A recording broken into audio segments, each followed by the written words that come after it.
janganlah kamu menjerumuskan dirimu dan menjerumuskan orang lain. Nah, ini tentang tuntunan di dalam agama, bimbingan dalam agama ini agar kita menjauhi yang memabukkan.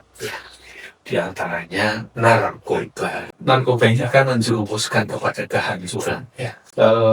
Jangan sampai kita mencoba-coba, karena Rasulullah bahkan mewanti-wanti sedikitnya itu juga haram.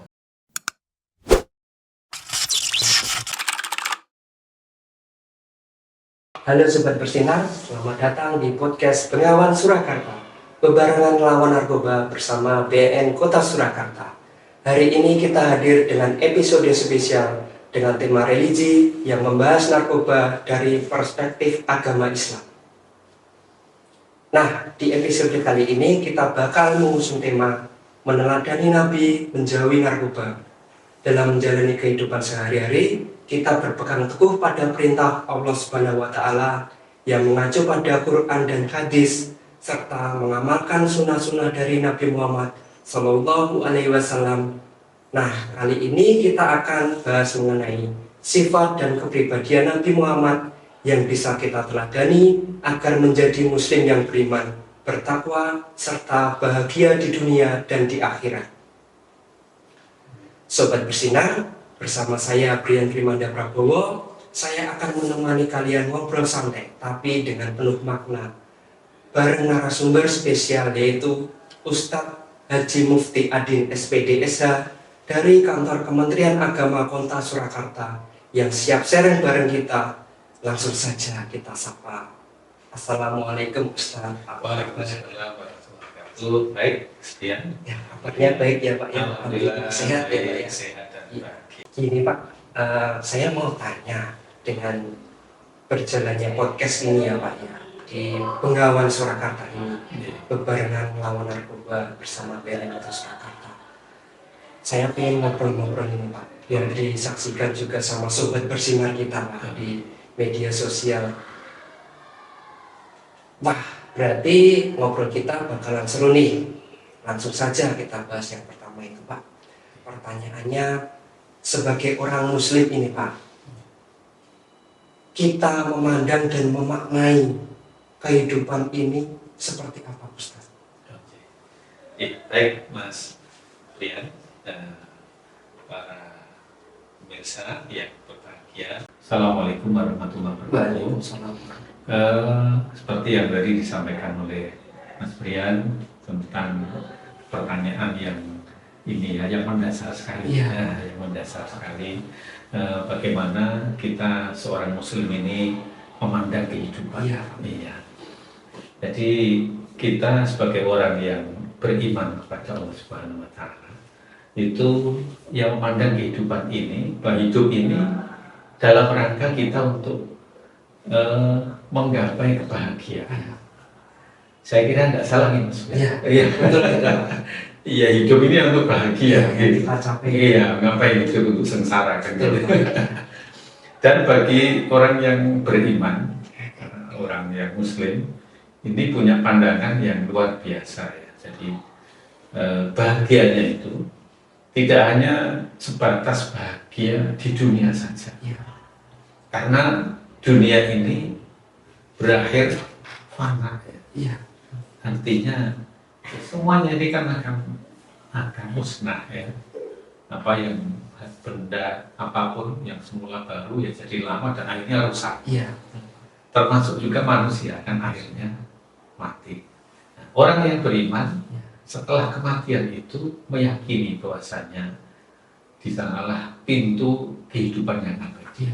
Nah, orang yang beriman, orang yang Muslim itu dia berserah diri pada Allah, ingin menggapai kebahagiaan tidak hanya di dunia tetapi sampai di akhirat. Nah, semoga kita semua termasuk ya yang termasuk ahli surga. Nah, itulah kebahagiaan yang hakiki, puncak dari kebahagiaan kita semuanya bisa masuk surga. Tentang itu Allah Subhanahu Wa Taala telah menyampaikan di dalam firman-Nya, ya ayyuhallazina amanu ittaqullaha wal tanzur nafsum ma qaddamat liqad. Wattaqullah innallaha khabirum bima ta'malun. Wahai orang-orang yang beriman, bertakwalah kepada Allah dan hendaklah engkau mampu untuk melihat masa depan. Ya. Jadi pandangan masa depan. Pada masa depan, lighatin dalam bahasa Al-Quran itu wattaqullah, dan hendaklah kamu bertakwa kepada Allah. Innallaha khabirum bima ta'malun. Sesungguhnya Allah akan menyampaikan berita, ya, kabar tentang apa yang sudah kamu perbuat waktu di dunia. Artinya bahwasanya apa yang kita lakukan selagi di dunia itu semuanya ada laporannya besok. Dipertanggungjawabkan gitu. Jadi kalau waktu di dunia ini beramal yang tidak baik, ya nanti balasannya rapotnya merah. Ya, dia akan memperoleh kesengsaraan. Tetapi kalau bagus amal soleh, maka dia akan dapat prestasi dan berhambu nanti masuk surga. Nah, untuk sampai ke sana kita diperintahkan oleh Allah bagaimana? Ya kita selalu mengupayakan aktivitas kehidupan kita ini untuk menyembah kepada Allah. Allah menyampaikan firman-Nya, wa ma khalaqtul jinna wal insa illa liya'budun. Untuk menggapai tujuan itu, hendaklah kau senantiasa menyembah Allah Subhanahu wa Ta'ala. Jadi Allah tidak menciptakan jin dan manusia kecuali untuk menyembah Allah Subhanahu wa Ta'ala. Terima kasih Pak, saya sangat setuju Pak dengan pendapat Pak. Berarti Oke. kita ini hidup di dunia ini ya Pak harus punya pedoman juga ya Pak sebagai suri teladan kita Nabi Muhammad, dan kita sudah diberikan Al-Quran ya Pak ini sebagai pedoman, dan hadis dan sunnah-sunnah Rasul. Kemudian bagaimana Pak kita meneladani pribadi, akhlak, sikap, dan sifat mulia Rasulullah dalam aktivitas kehidupan sehari-hari. Oh ya, Masya Allah. Ini saya kira pertanyaan yang bagus ya untuk kita sebagai seorang Muslim, karena kita meyakini salah satu keimanan yang wajib untuk kita imani adalah iman kepada Nabi dan Rasul. Dan Nabi Rasul penyempurna daripada Nabi dan Rasul sebelumnya, sekaligus juga Nabi penutup para Nabi akhir zaman ini adalah Nabi Muhammad Sallallahu Alaihi Wasallam. Yang namanya penyempurna, ya. Jadi bagi kehidupan manusia dan juga ajaran-ajaran sebelumnya, tentunya ya ini adalah sosok pribadi yang agung, ya, yang memang patut untuk kita jadikan uswah hasanah. Dan Allah Subhanahu wa Ta'ala memang telah menyampaikan bahwasanya laqad kana lakum fi Rasulillahi uswatun hasanatul liman kana yarjullaha wal yawmal akhir wa dzakarallaha katsiran. Dan sungguh kata Allah, fi Rasulillahi uswatun hasanah, pada pribadi Rasulullah, utusan Allah, Nabi Muhammad ini uswah hasanah, adalah suri tauladan yang terbaik. Bagi siapa? Liman kana yarjullaha wal yawmal akhir. Mereka yang berharap kepada keridhaan Allah dan hari akhir, berharap kepada surga. Nah, ini tidak usah cari figur-figur yang lain, karena di sana ada figur yaitu Nabiullah Muhammad SAW sebagai suri tauladan di dalam kehidupan kita. Pendek kata, mulai dari bangun tidur sampai hendak tidur kembali. Seperti itu Mas Gani. Jadi beliau sebagai uswah hasanah. Dan Allah Subhanahu wa Ta'ala telah memberikan penghargaan, bahkan menyanjung, wa innaka la'ala khuluqin azim, dan sungguh engkau Muhammad itu memiliki akhlak yang agung.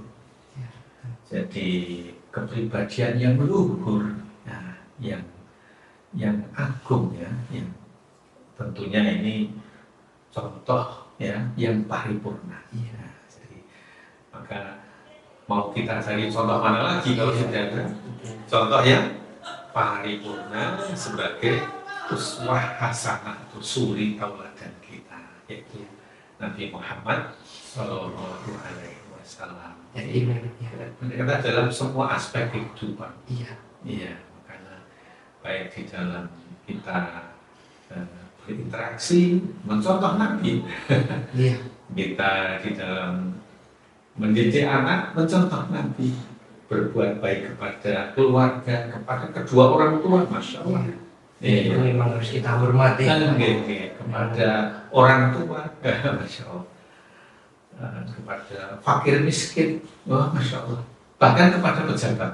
Oh, Semuanya ada contohnya dari Nabi Muhammad Sallallahu Alaihi Wasallam. iya.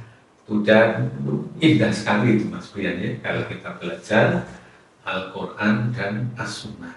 Gitu. Ya, terima kasih Ustaz atas pencerahannya. Dan jadi kita memang sebagai umat Muslim Islam ya Pak ya, sudah diberikan contoh kepada Nabi besar kita Nabi Muhammad Sallallahu Alaihi Wasallam sebagai uswatun hasanah ya Pak ya. Uswah suri tauladan teladan kita terbaik. ya, terbaik. Iya. Selanjutnya Pak, ini mau bertanya juga Pak. Kita tentunya punya rambu-rambu ya Pak dalam menjalani kehidupan sehari-hari dengan suri teladan kita Nabi Muhammad Sallallahu Alaihi Wasallam, yang kita harus perhatikan Pak rambu-rambunya agar menjadi Muslim yang beriman dan bertakwa, tentunya bahagia di dunia dan di akhirat. Iya, memang ibaratnya orang ini berjalan kan harus ada rambu-rambunya. Banyak kan kalau di perempatan yang ramai itu nggak ada rambu-rambunya. Akan saling bertabrakan karena menuruti keinginannya, ingin tergesa-gesa, yang satunya juga tergesa-gesa, tabrakan terjadi. Maka ada rambu-rambu. Kapan harus cepat, kapan harus lambat, dan tidak boleh kita berjalan lewat ruas yang kanan ya, kan dari kiri itu semua ada diatur supaya kalau lalu lintas itu biar tertib, biar selamat, lancar ya. Iya, lancar, selamat. Nah, kita juga di dalam hidup ini juga ada rambu-rambunya. Islam mengatur ya dengan rambu-rambu yang jelas ya. Rambu-rambunya apa? Bahwasanya kalau kita ingin memperoleh tadi surga, kebahagiaan hidup, ya tentu dengan dua pedoman hidup, Al-Quran dan As-Sunnah ini sebagai pedoman hidup ya. Dan juga tentunya dengan di dalam Al-Quran dan As-Sunnah itu dijelaskan tentang yang namanya iman kepada Allah. Kemudian juga di samping iman juga Islam itu sendiri. Jadi kalau iman itu di dalam kehidupan kita, di dalam mengarungi kehidupan kita, ya, iman di dada ini menjadi apa ya, basic ya, menjadi fondasi di dalam kita mengarahkan jiwa kita, ruhiyah kita, akal kita, batiniah kita untuk menggapai cita-cita kita. Ya, itulah namanya iman. Sehingga di dalam kita bergerak, kita ingat ya, mau pilih bahagia, surga, atau pilih sengsara, neraka. Ada pilihannya sendiri. Iya, ada pilihannya sendiri ya. Jadi kalau kita pengen ke surga ya dijaga agar kita senantiasa dijaga kesucian kita. Qad aflaha man zakkaha wa qad khaba man dassaha. Sungguh beruntunglah, berbahagialah orang yang mensucikan dirinya, dan sebaliknya dia akan sengsara kalau dia mengotorinya. Nah, ini maka di dalam kita berjalan mengarungi kehidupan ini, pegang teguh rambu-rambu Al-Quran dan As-Sunnah. Rambu-rambunya gimana? Oh ini diperbolehkan, oh ini tidak diperbolehkan, itu sudah diatur di dalam Al-Quran. Contohnya kalau kita bertetangga ya, kemudian kita memusuhi tetangga kita, tidak boleh. Ini persoalannya ya, karena makana yu'minu billahi wal yawmil akhir fal yukrim syarah. Rasulullah sudah berikan satu rambu-rambu, kalau kamu beriman kepada Allah dan Rasul, maka muliakanlah tetanggamu. Nah, gitu.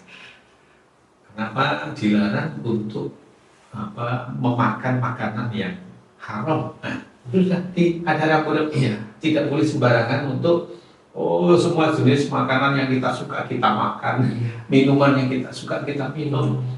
Nah, ternyata di dalam Al-Quran As-Sunnah, di dalam Islam itu semua diatur dan ada rambu-rambunya, bahwa kalau Allah membolehkan halal itu akan bermanfaat untuk diri kita, untuk jiwa kita, ya, untuk sampai kepada anak keturunan kita.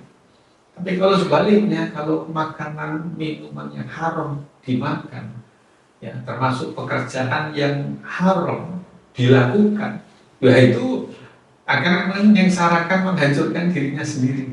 Mencuri katakanlah.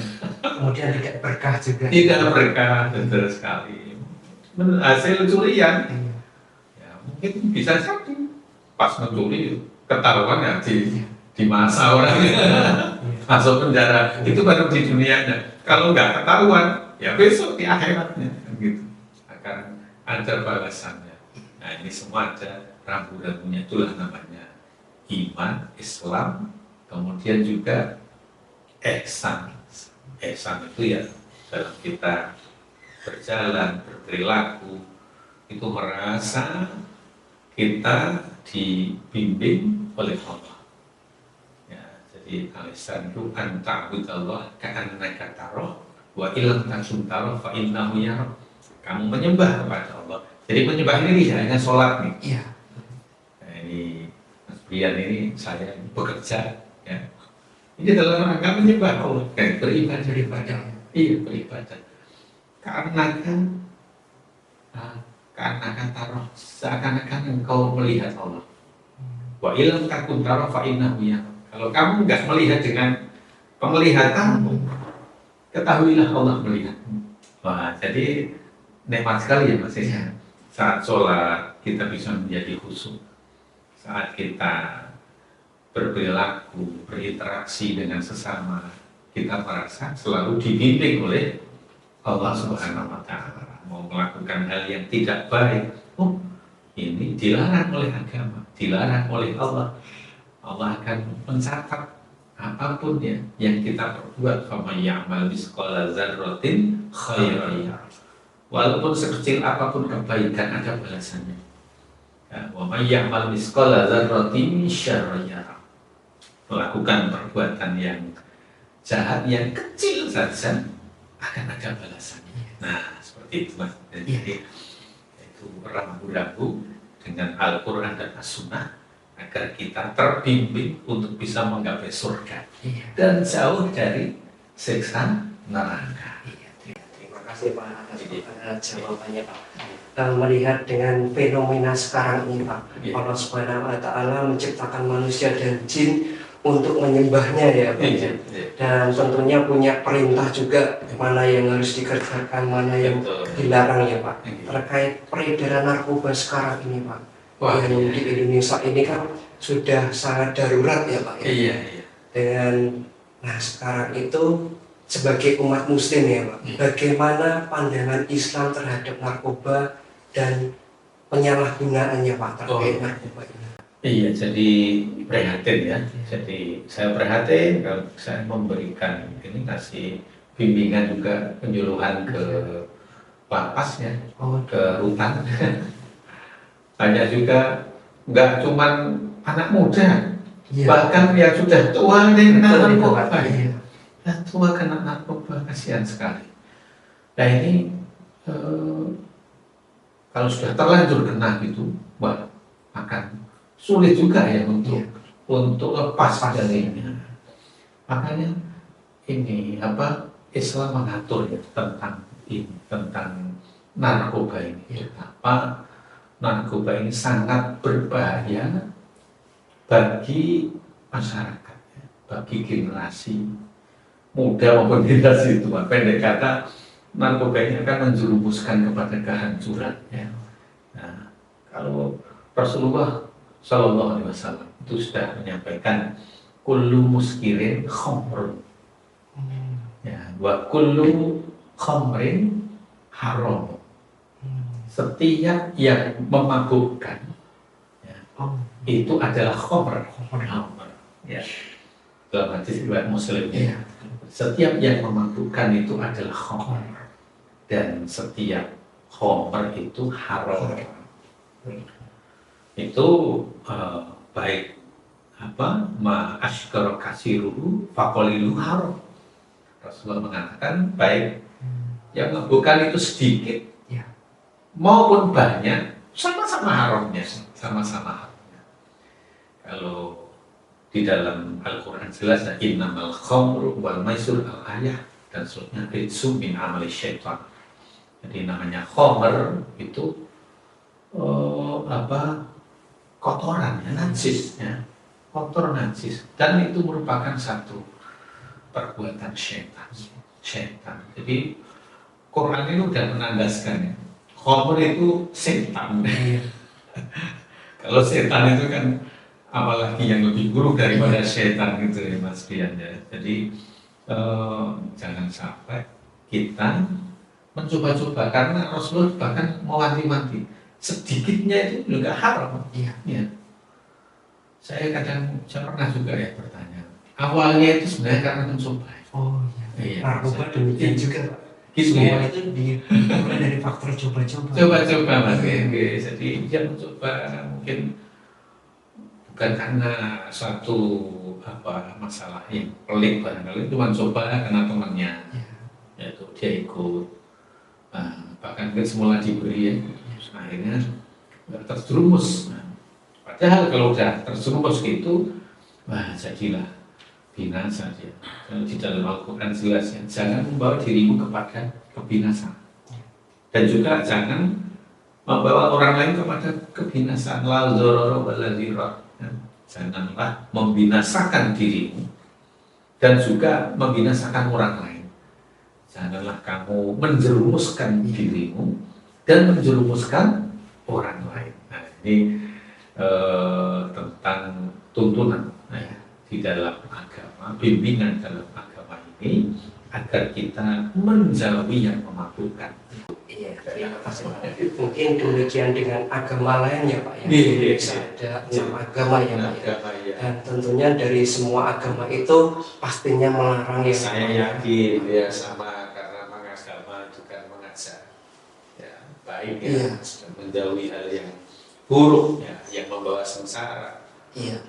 Dan sudah terbukti gitu Mas Bian, ya, kalau narkoba itu mesti membawa sengsara. Iya.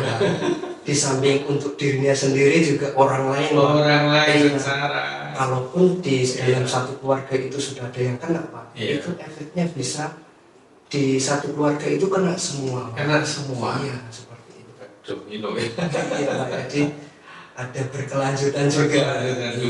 Kemudian Pak, ini sebagai seorang Muslim juga, apa yang harus kita lakukan Pak dalam menjauhi dan mencegah penyalahgunaan narkoba itu supaya tidak masuk ke dalam diri kita? Iya. Agar kita tidak mendekat dengan narkoba, ya. Yang pertama, cari teman yang baik. Saya itu ya. Ya, lingkungannya Pak. Iya, lingkungan. Jadi kalau lingkungannya baik, ya insya Allah dia akan terjauh dari hal yang menjerumuskan tadi. Itu jadi nomor 1 teman itu, ya. Jadi bahkan Rasulullah sudah menyampaikan itu. Iya. Jadi seseorang itu tergantung agama temannya, kata Rasulullah. Ya. Seseorang itu tergantung kepada agama temannya. Artinya apa? Kalau temannya itu tidak baik, ya dia akan ikut tidak baik. Ya.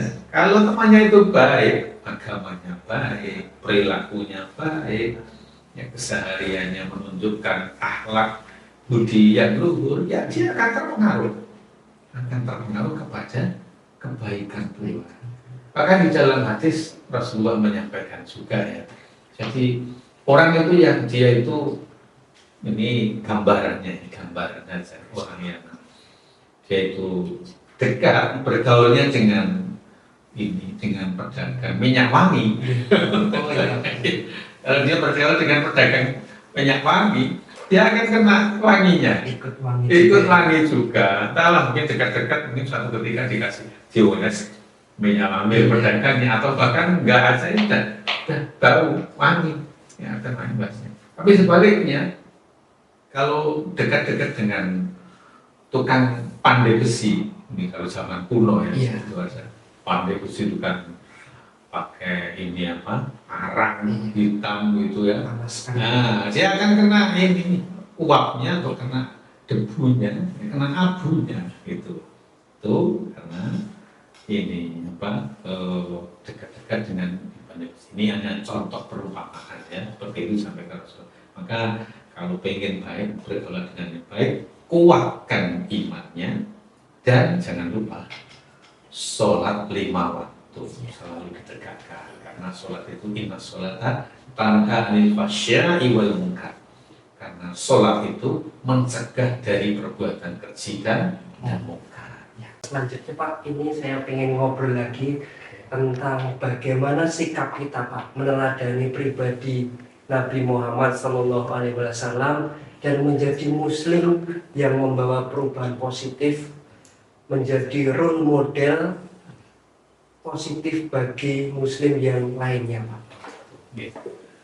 Jadi kita sebagai orang yang Muslim, orang yang beriman kepada Allah, yang punya cita-cita yang baik, ya janganlah sendirian. Dan kalau kita baik, ya sebaiknya kebaikan itu kita tularkan.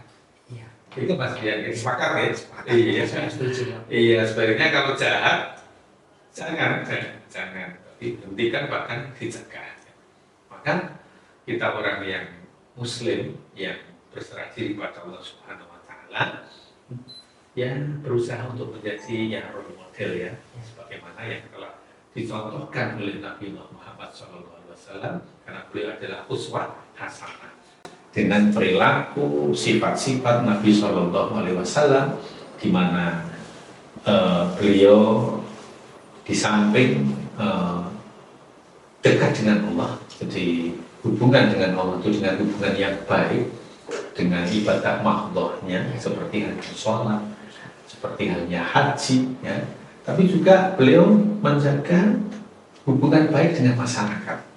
Nah, dengan masyarakat bahkan berusaha untuk memberikan manfaat yang seluas-luasnya kepada masyarakat. Maka di dalam hadis disebutkan khairun nasi anfa'uhum linnas. Sebaik-baik manusia itu yang memberikan kemanfaatan kepada manusia. Masya Allah. Inilah maka kita berusaha untuk bisa memberikan manfaat yang seluas-luasnya, sebanyak-banyaknya kepada masyarakat. Bahkan kalau kita bisa menjadi role model, memberikan kemanfaatan, kebaikan kepada masyarakat, itu Rasulullah SAW menyampaikan, man sanna fil islami sunnatan hasanatan falahu ajruha wa ajru man amila biha bi ghairi ayyan kusamin ujurihim syai'un. Barang siapa yang dia itu jadi pelopor kebaikan di dalam Islam, maka dia akan memperoleh pahala dan pahala orang-orang yang mengikutinya.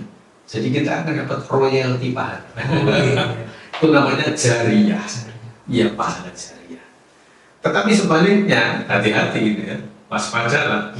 Wa man sanna fil islami sunnatan sayyi'atan falahu wisruha wa wisru man amila biha bi ghairi ayyin kusamin ujurihim syai'un. Tapi kalau dia itu membuat atau mempelopori keburukan, ya, maka dia akan mendapatkan dosa dan dosa orang-orang yang mengikutinya.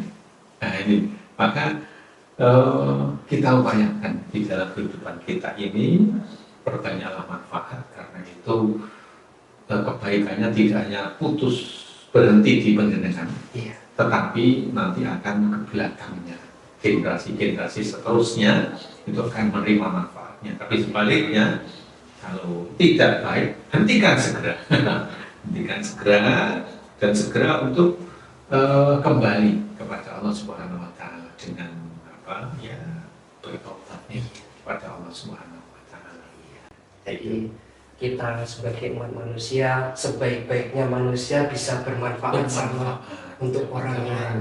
Iya, betul sekali. Dan itu tidak pandang bulu orang lain itu, baik kepada Muslim maupun non Muslim. Iya, jadi Islam ini rahmatan lil alamin. Iya, gitu.